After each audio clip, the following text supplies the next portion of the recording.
Sususpindihin muna ng Department of Agriculture o DA ang implementasyon ng Maximum Suggested Retail Price o MSRP sa mga baboy.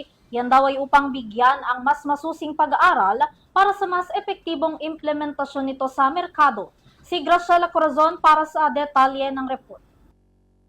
Pansamantala munang ititigil ng Department of Agriculture o DA ang Maximum Suggested Retail Price o MSRP ng mga baboy sa wet market sa Metro Manila. Sa nakalipas na halos mahigit 2 buwan mula nang maipatupad ng DA ang MSRP ng mga baboy noong March 10, 2025, hirap pa rin umano ang ilan sa mga retailers na masunod ang dapat na MSRP nito sa mga pamilihan.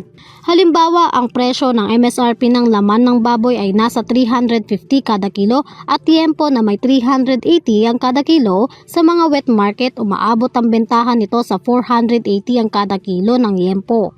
Ayon sa DA, pansamantala munang nilang ititigil ang MSRP nito sa mga wet market habang pinag-aaralan pa nila kung paano ito mas epektibong maipatutupad sa mga pamilihan sa bansa. Dagdag pa ng ahensya dahil umano ito sa pagkawala ng baboy dahil sa African swine fever at pagtaas umano ng demand nito sa nagdaan na eleksyon, kaya umano nahihirapan ang ahensya na ma-implement ito sa mga pamilihan. Sapat naman umano ang supply ng baboy sa bansa, konti ang supply ng local pork habang mas marami naman ang imported pork na inaangkat mula sa ibang bansa. Para sa EuroTV News, Graciela Corazon, sumasaludo sa bawat Pilipino.